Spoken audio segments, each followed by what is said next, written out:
What is up? Back with another vlog. We are 2 weeks after the last vlog, and I kind of did that on purpose. A lot of stuff has been going down. My Belgian friends, my childhood friends visited me, came to see me in Mexico City, so that was absolutely amazing. But I wanted to wait because I knew I had this trip coming up. And if you can't tell, we are not in Mexico City anymore. I literally just arrived about an hour ago to San Cristobal de Casas, which is in the state of Chiapas. That's C-H-I-A-P-A-S. And it's actually a very popular up-and-coming destination for travelers in and outside of Mexico. It's something that has been on my list for quite some time, and now we are finally here. So, just want to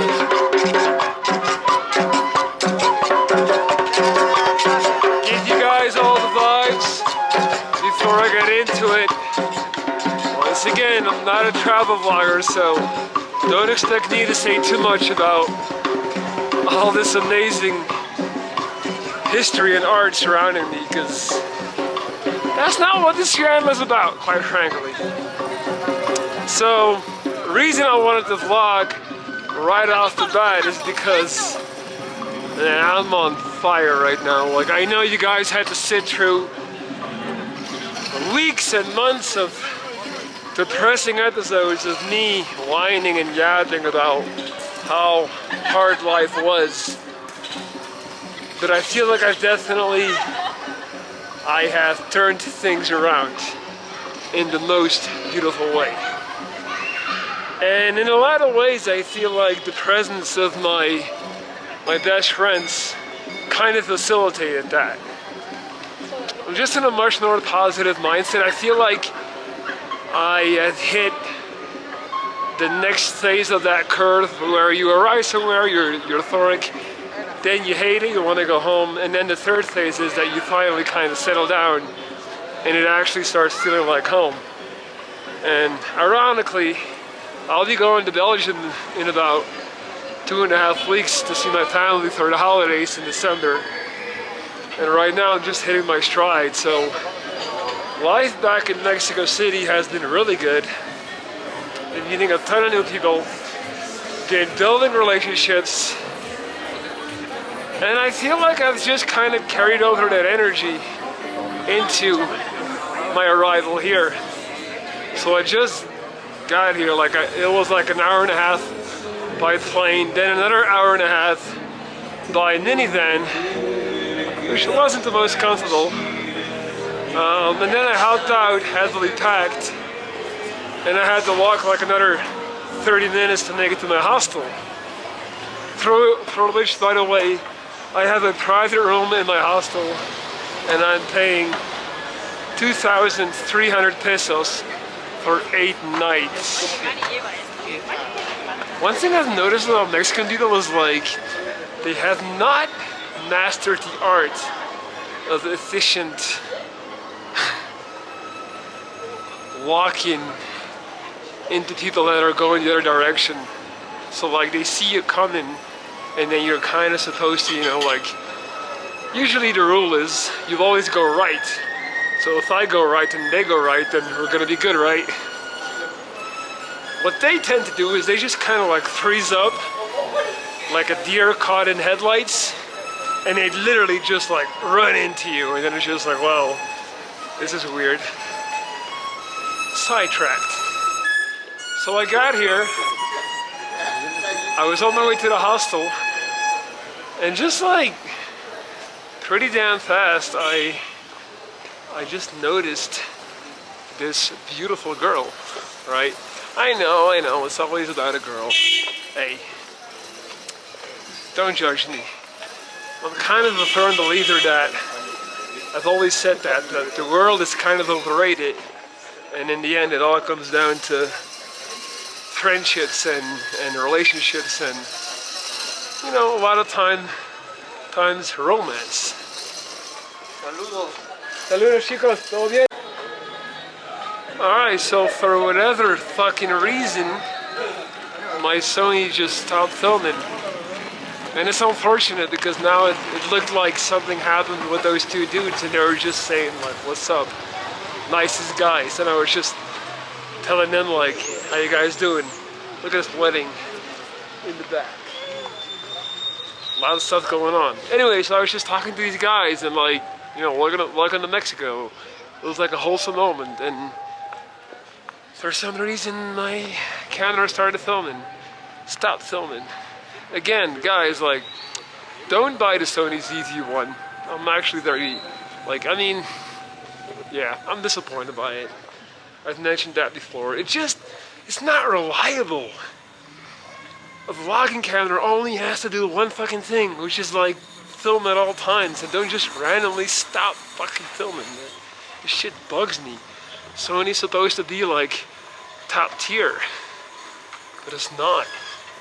Anywho, I was actually excited to tell you guys this story, man. Let me get back in my positive flow. So, like I was saying, I just got here,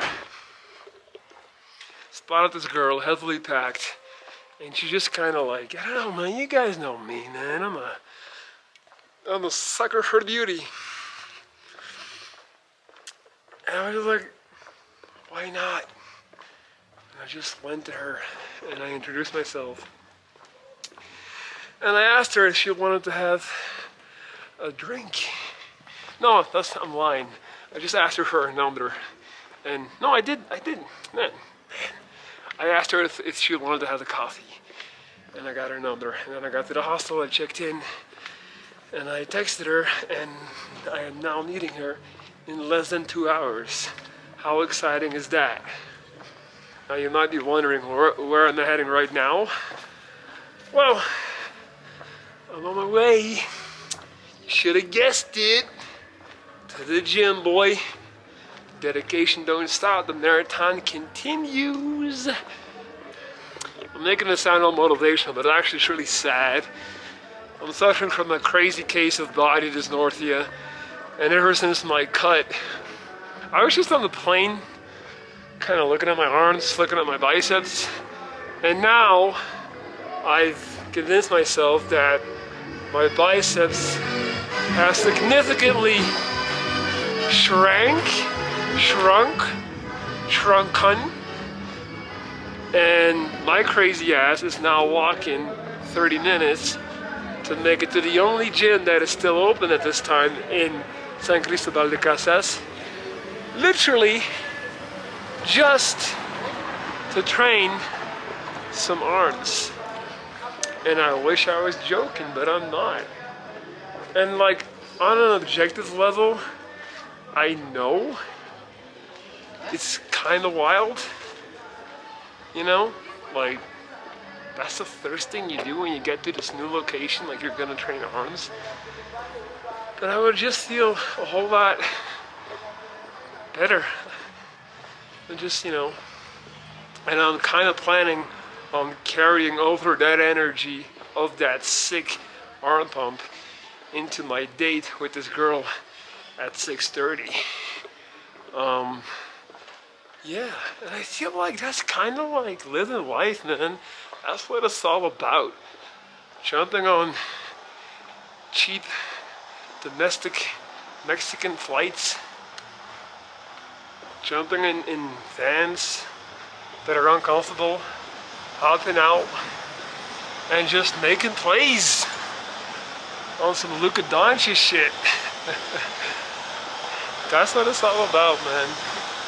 And I'm doing it with a clear conscience, meaning that, you know, I'm single, I don't have any obligations with anyone, so it's all good. I get to do it, I get to live life.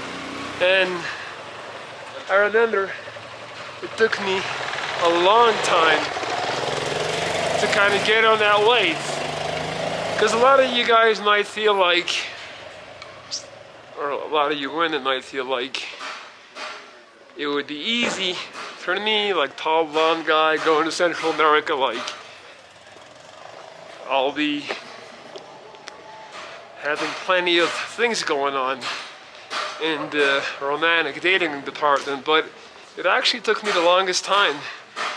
And I want to talk to you guys about something I realized. Like, I've been so focused on the gym. I've been living such a quote-unquote boring lifestyle. Like, it's just been work, gym, cooking, diet, groceries, walking, hiking, making videos. And that's kind of been it. Like, you guys know how I feel about the club and going out in general. I'm not really on that anymore at all, to say the least.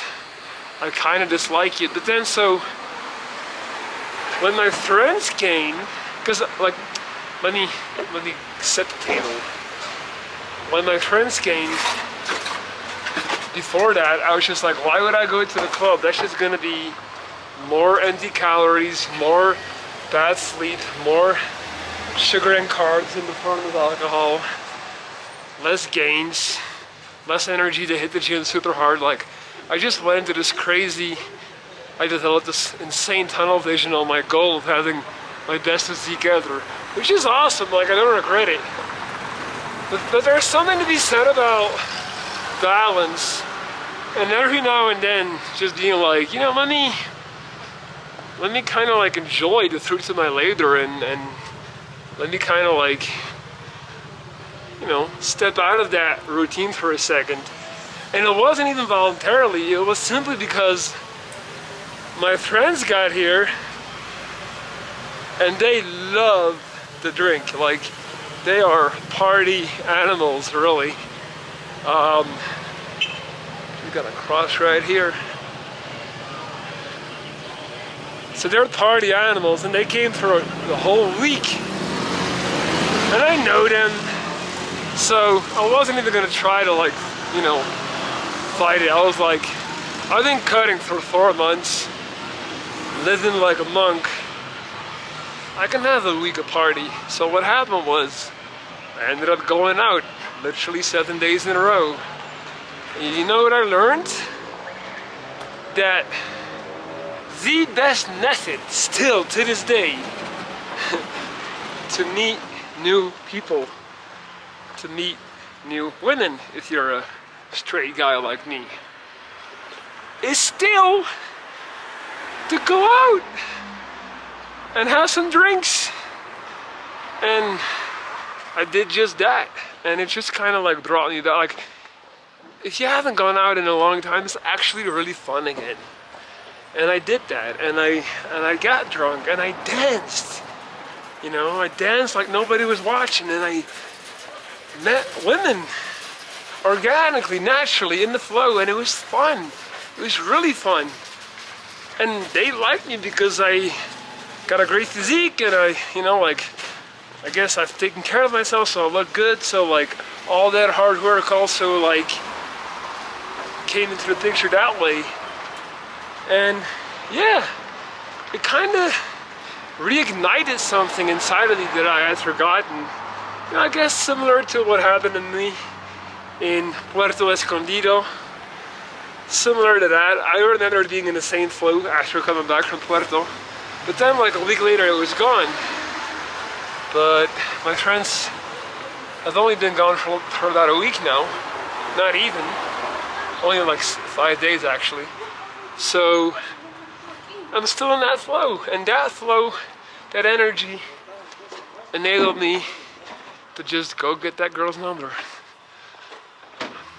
I don't even know if this is like, I feel like I've said a lot, but I've also haven't said a lot. I don't know. I'm gonna stop talking because I think I'm close to the gym anyway. I hope that the day pass is not too excessive. And like I said, just gonna try to get a good bicep pump and then make it back in time to meet my girl and see what's in my drinks. Oh, by the way, today is Saturday, so it should be a fun night. I have already also in the hostel enrolled for like a excursion tomorrow that'll take like 8 hours, for which I have to be packed and ready at 9 a.m. because I'll be working in the weekdays, so I gotta get it in on my weekend days. So yeah, a lot of stuff going on, but riding the wave. No anxiety, no nervousness, just good vibes. If only I could find this goddamn gym. It should literally be here. And it's literally not.